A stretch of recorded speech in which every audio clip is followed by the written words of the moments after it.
Well, hello, everybody. Becky Brett here, your executive coach for nonprofit leaders. And I am really excited to be here with you today. Thank you so much for joining me and sharing your time with me. So I'm a little bit discombobulated because the poodles next door have been doing their thing for the past 15 minutes. I wasn't sure they were going to stop in time for me to go live, and fortunately they did. But who knows? They may be back. They probably will. Uh, that's okay. We're going to just keep going. So I am super pumped. You know, I work with nonprofit leaders and I help them become $1 million fundraisers.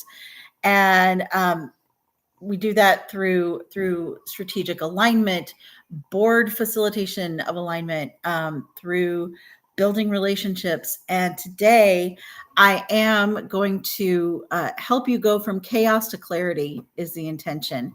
But you know how I am with the tangents and and just like because something will spark an idea or something else in me, and I'll just kind of go off. But I'm trying to be mindful of that today. So cheers. Got my coffee, got some water, got my dog laying down over there nice and quiet. And for now, the poodles are so I think we're good to go. If you don't know, I live in Hawaii. I am on Hawaii Island. I am so fortunate to be here. And in addition to my private practice, I have what I call my job, which is with Changemakers Hawaii. And I am their fund development director. So I am putting into practice everything that I'm sharing with you here. All right, let me pop over to my script because, you know, I write everything down. I don't want to leave anything out. Like, I'm really paranoid about that. Maybe I don't need to be so paranoid about that. Okay, so, right. All right, that's where I want to start. Look, I'm sorry, I'm a little discombobulated.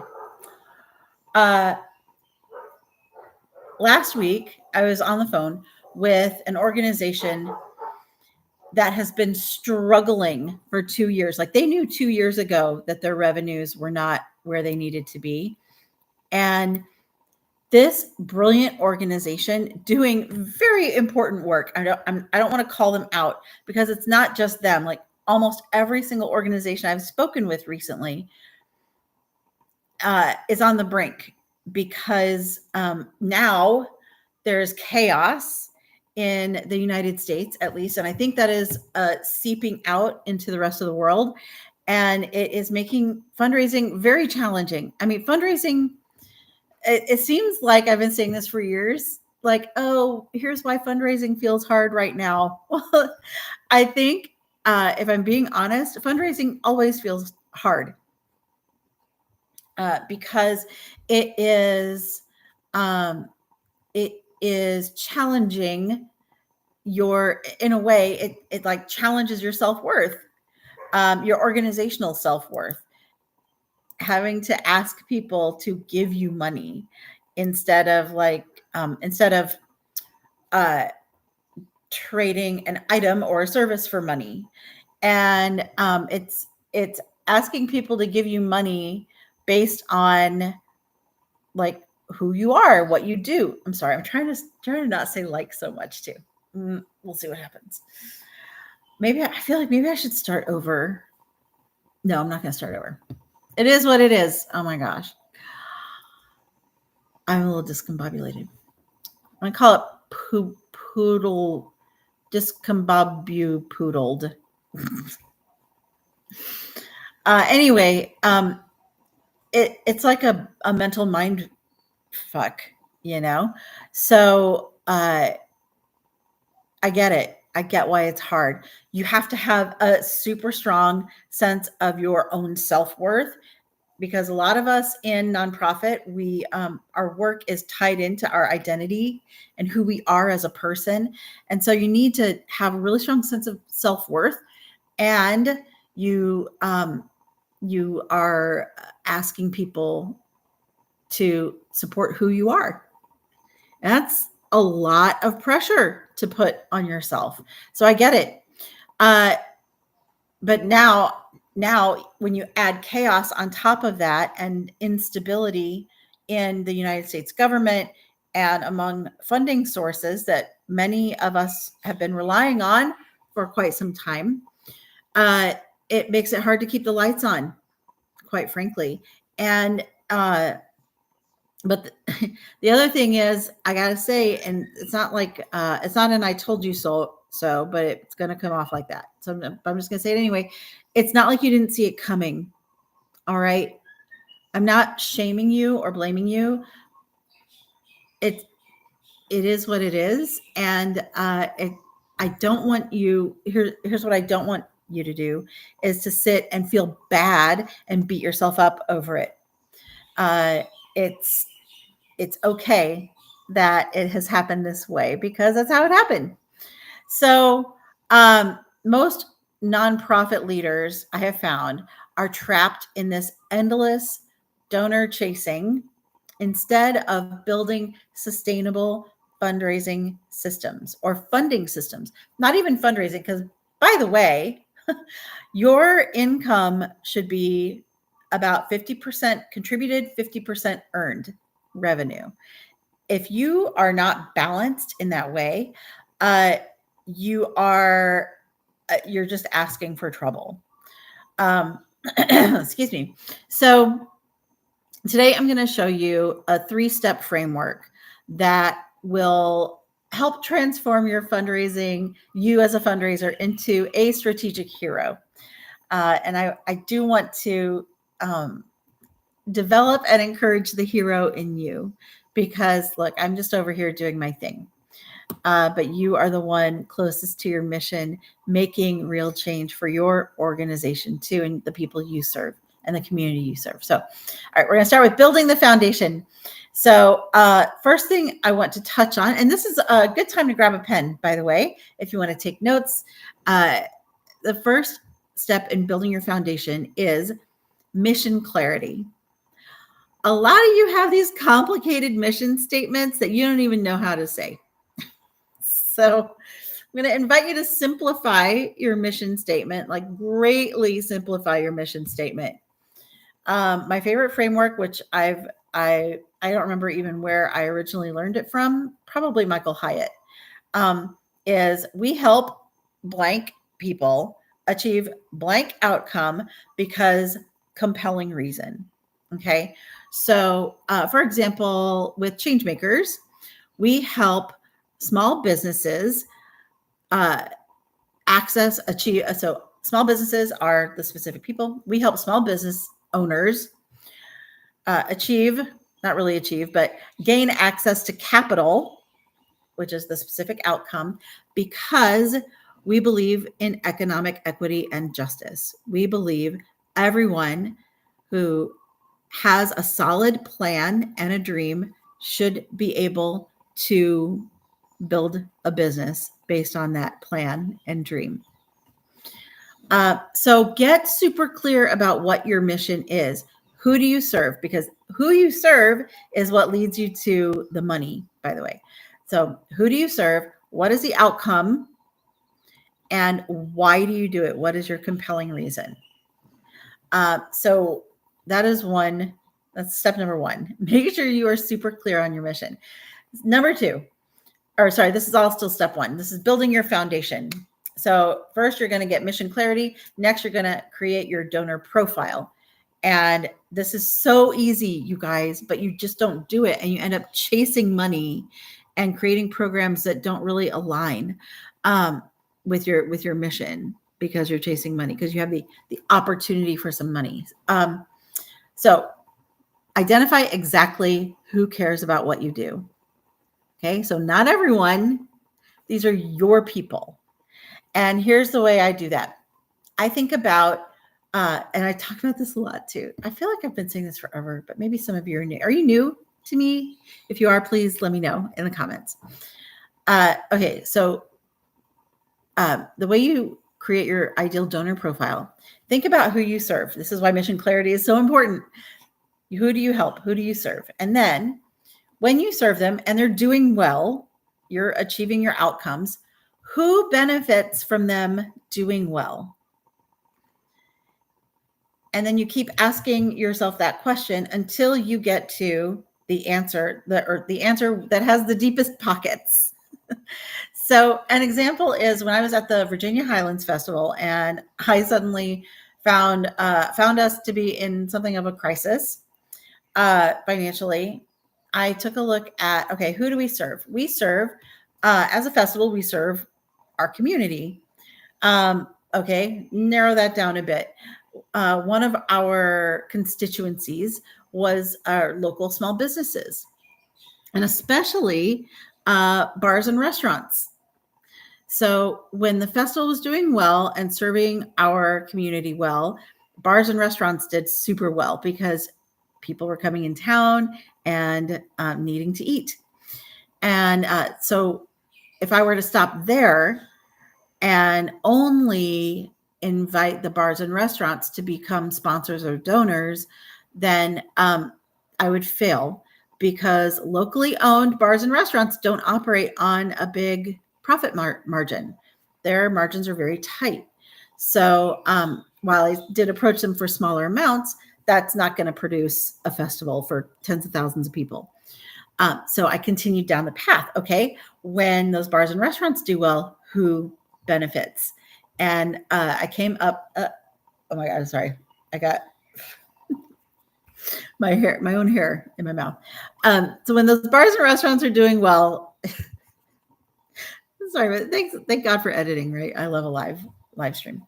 When the bars and restaurants are doing well, then the food distributors do well, and the beer and liquor and wine distributors do well.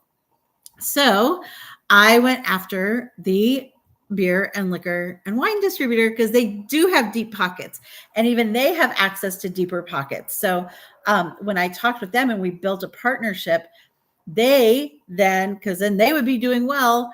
And when they do well, who benefits? The beer and wine companies, especially the macro brews. And so they were able to bring those partnerships in. And that's how we ended up being sponsored by businesses like Miller Coors and excuse me, and like Barefoot Wines, because I kept going, down the path until I found the businesses or the individuals with the deepest pockets. So that is how you create your perfect donor profile. Who do I serve? And when the people I serve do well, who benefits? The other approach to this, if you're looking at individual donors, is who cares the most when the people I serve do well? Because then you'll find foundations that, like, this is especially great for like medical nonprofits, or you'll find people more like the social service sector, I think, than performing arts. But you'll find people who care a lot. So maybe they have a child or a grandchild with the disease that you are funding research for or support around or awareness about. But that is how you find your people, your donors, your potential donors. Okay, and then the third part of building your foundation is to craft a story that turns strangers into supporters. So you need to get really good at storytelling. Yeah, that's all I'm going to say about that. I need to move on to the next step, which is step 2, which is connect and inspire. So I want you to please devote just 15 minutes a day to reaching out to one potential supporter with genuine curiosity. So this is not about asking them for money. It's all about building connections with them. And so it's a quick phone call. You're probably going to leave a message. And it's an opportunity to share what you're working on, share a recent win. Like, hey, I know you are most excited about this program. I wanted to let you know we've reached a milestone, or we are getting curious about something, or we are, you know, we've had a big win with this, and I want to share it with you. And that is all you're doing. But that will help you maintain connections with your strongest supporters. And what that does for you is it insulates you from the chaos, because you have maintained that relationship. You are at the forefront of their mind. They know the good work you're doing. And so when the time comes that, say, the federal government pulls all your funding, it is way easier for you to reach out to that person and say, we're in crisis and we need help, and they can help you. And then the next sort of phase of that would be what I call a story multiplier. So you want to post or find some way to share weekly impact stories showing transformation, not just activities. What is the difference you're making in the world? Not just what did you do, but what impact did it have? These kinds of stories are so shareable. And these are the kinds of stories that love to go viral on social media, or that your board members should feel proud and excited to share with their friends also. That's why I call it a story multiplier. You're focusing on impact. Okay, then the third part of this is your team activation. You are, even though you're the primary fundraiser, excuse me, you are not the only person, excuse me, you are not the only person doing the fundraising. Your whole team is a fundraiser. Let me give you a couple of examples. One is from early in my career, my first job was with Lyric Opera of Chicago in the development department as the chapter's admin assistant. And when I started at Lyric Opera, they instituted a dress code because we were in the middle of a $100 million capital campaign. And the offices and the theater are located in downtown Chicago.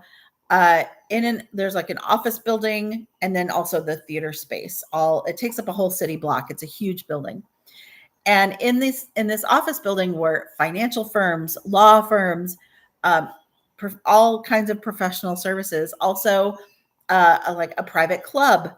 And so people with money and means were always coming in and out of the building, as were we, who worked for the opera company. And so when there was pushback against the dress code, our general director, Artist Kranick, said, look, we are in the middle of a $100 million capital campaign. If we want people to give us $100 million, we need to look like we're worth it.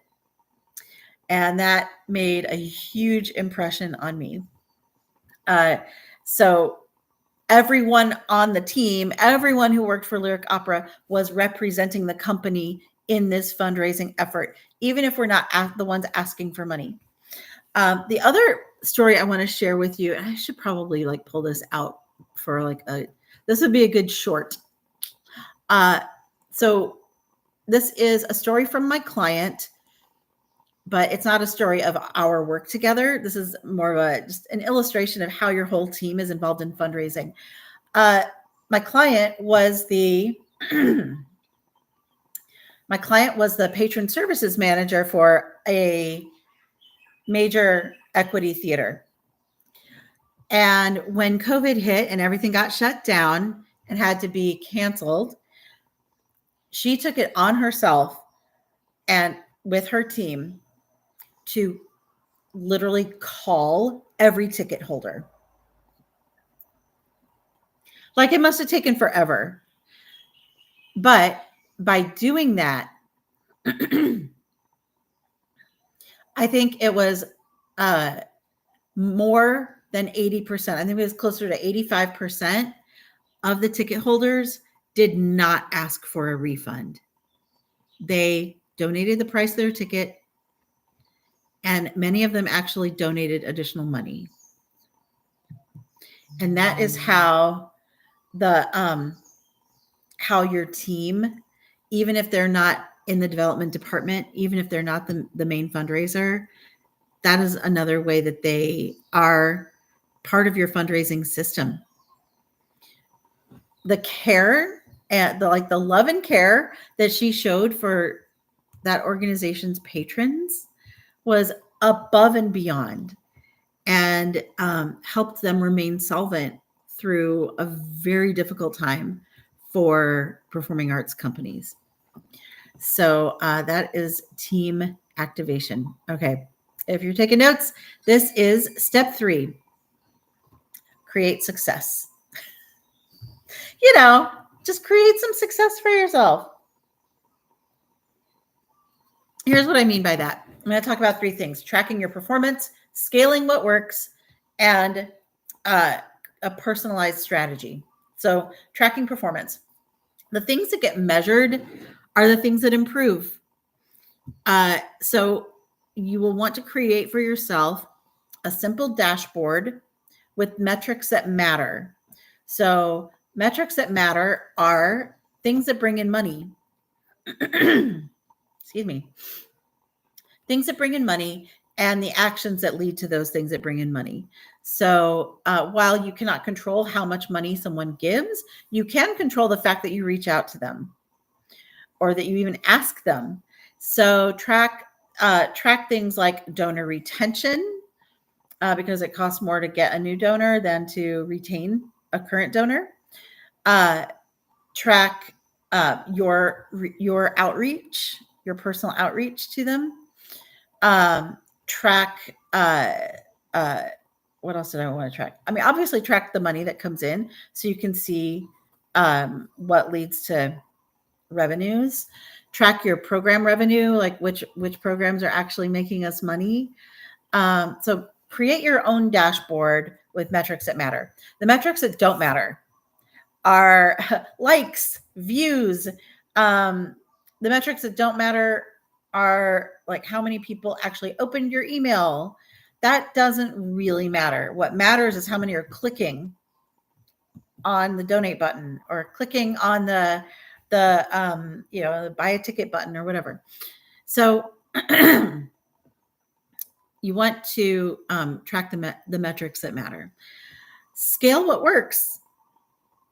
So double down on your successful strategies and don't be afraid to stop doing the things that don't work. One of my favorite memes or signs that I saw was don't perpetuate a mistake just because it took you a long time to make it. Something like that. Wait, don't perpetuate a mistake just because you spent a lot of time making it. Something like that. You get the gist. So just because you put a lot of time into something that's not working doesn't mean you should keep doing it. In fact, you should actually stop as soon as possible. So don't be afraid to not do things anymore. And then create a personalized strategy. So it's you have your own unique challenges and you know what those are better than anybody else. As you look at the things that are challenging you, who can help you with those challenges? So find the experienced partners, whether it's a consultant, a coach like me, or maybe it's a partner with your state association or organization. Maybe it's reaching out to a peer in your sector. People look at fundraising like a pie, and it's not a pie. I don't know how else to say it, but it's not a pie. It's not finite. It's not finite. The universe, we live in an abundant universe. It's crazy how much is available to us. And when you partner with another organization, if you have to look at funding like a pie, if you have to, look at it like the pie got bigger by adding a partner in, because then they have access to resources you don't have access to. And so now you've doubled or tripled the size of your pie if you must if we must use the pie analogy. All right. So I am creating a new freebie for you. Not me. I mean, yes, me, but me and my team. We are creating a new freebie for you. Should be ready by the end of this week. So check your email. And because one of the things that I see organizations get super stuck with is, and I'm sorry if you are one of the board members I'm calling out right now, but boards don't make decisions quickly. And that is a problem. And I get it. I get it. So I'm creating something to help your executive director help you make decisions more quickly. So for the executive directors who are watching, nonprofit leaders who are watching, I am creating something so that your board can make a decision more quickly, because you should not be struggling with fundraising for 2 years and then be in a crisis. That's bonkers to me. And like the one that I talked to last week is not the only one. It seems like every other day I'm hearing from an organization. It's like, yeah, we knew this was a problem and we tried this and that, but they're not trying this and that quickly. You know what I mean? They're not moving away from what doesn't work quickly. So, so I will have a what am I calling it? Like a get to yes formula, I think is what I'm calling it. And it'll be linked in the email that goes out on Friday to my email list. So if you want to be on my email list, please, I guess just comment below and we'll figure out how to add you, or you can go to beckybrett.com and sign up there. Let's see. Let's see. Okay, so I'll have that on my email. What else do I want to share with you? Oh, that's it.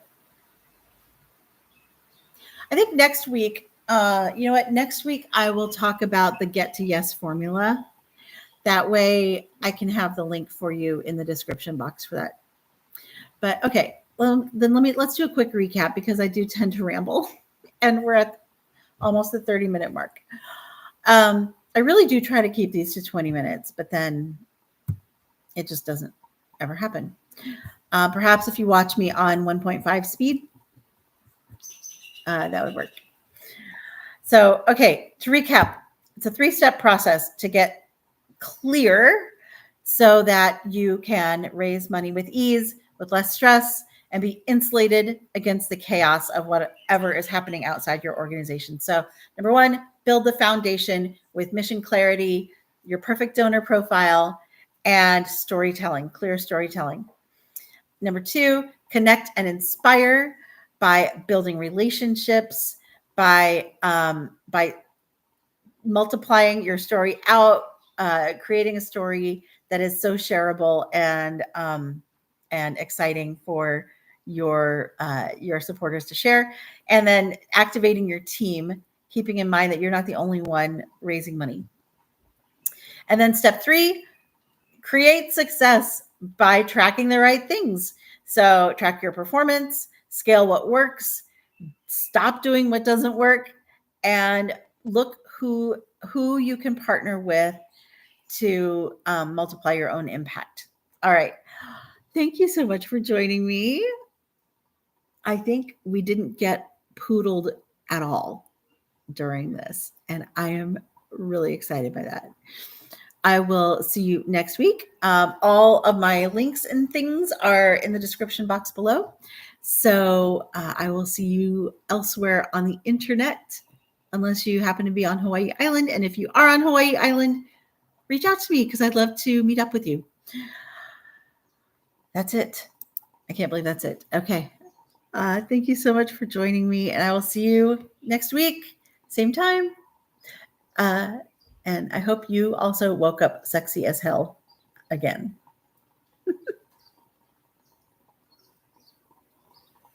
All right. A hui ho.